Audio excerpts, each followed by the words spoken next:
प्रिय मित्रों, प्रभु यीशु मसीह के बहुमूल्य नाम में मैं आपका अभिनंदन करता हूं। मुझे बहुत खुशी है कि आज परमेश्वर के वचन से मैं आपके लिए एक छोटा सा संदेश लेकर आया हूं, जिसके द्वारा आप जीवन के इस बहुमूल्य सफर में प्रोत्साहन और एक ताजगी पा सके।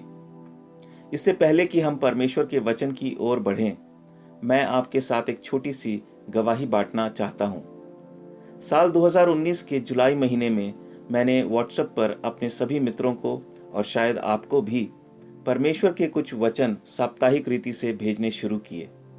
इसके पीछे ये विचार था कि मैं आपके व्हाट्सएप के मैसेजेस और अभिनंदन के प्रति उत्तर में परमेश्वर के कुछ सुंदर वचन आप सबको सप्ताह में एक बार भेजूं और इस प्रकार आपके जीवन में कुछ सकारात्मक योगदान कर सकूं। और इसी विचार से मैंने ये निर्णय लिया कि मैं कोई फॉरवर्डेड किया हुआ या किसी और का संदेश आपको नहीं भेजूंगा, बल्कि परमेश्वर के द्वारा मुझे दिया गया कोई बाइबल का वचन आपको भेजूंगा। कुछ ही समय में ये मेरे लिए एक साप्ताहिक परंपरा बन गई, जिसके अनुसार मैं हर सोमवार या मंगलवार को आपको ये वचन भेजता आया हूँ। मेरे लिए ये एक बहुत ही आशीषित अनुभव रहा है और मैं परमेश्वर का धन्यवाद करता हूं कि उसने मेरी सहायता की कि मैं पिछले लगभग 3.5 सालों से इस साप्ताहिक परंपरा को निभाता आया हूं। इतना ही नहीं, पर परमेश्वर के अनुग्रह से करीब 1 वर्ष के बाद मैंने इन साप्ताहिक संदेशों को हिंदी और अंग्रेजी दोनों ही भाषाओं में बनाना शुरू कर दिया और अब मैंने इन्हें स्क्रिप्चर कार्ड्स या वचन तख्तियां का नाम दिया है।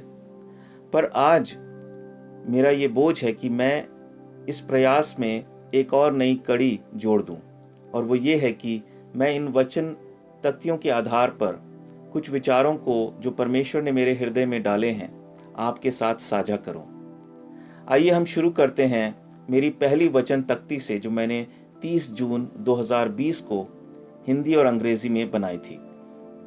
यहाँ परमेश्वर का वचन इस प्रकार कहता है, इसलिए जो उसके द्वारा अर्थात प्रभु यीशु मसीह के द्वारा परमेश्वर के पास आते हैं, वह उनका पूरा पूरा उद्धार कर सकता है, क्योंकि वह उनके लिए विनती करने को सर्वदा जीवित है।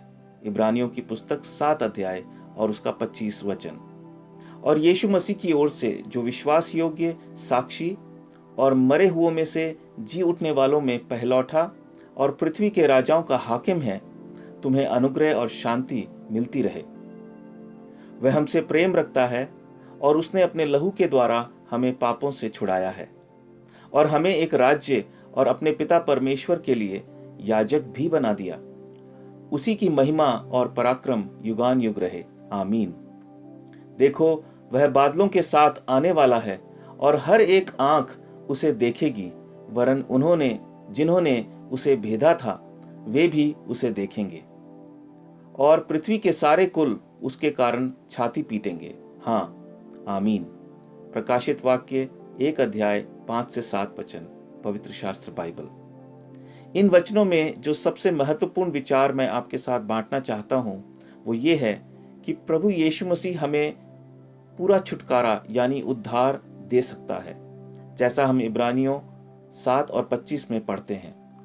सच में प्रभु यीशु मसीह हमें हर प्रकार की सड़ाहट से, चाहे वो हमारे भीतर हो, चाहे वो हमारे चारों तरफ इस संसार में हो, उससे हमें पूरा पूरा छुटकारा दे सकता है। हम उसके प्रेम को जो उसने क्रूस पर हम सब के लिए दर्शाया ना भूलें। हम उन लोगों में से ना हों जो प्रभु यीशु के दूसरे आगमन के समय पछताएंगे और छाती पीटेंगे।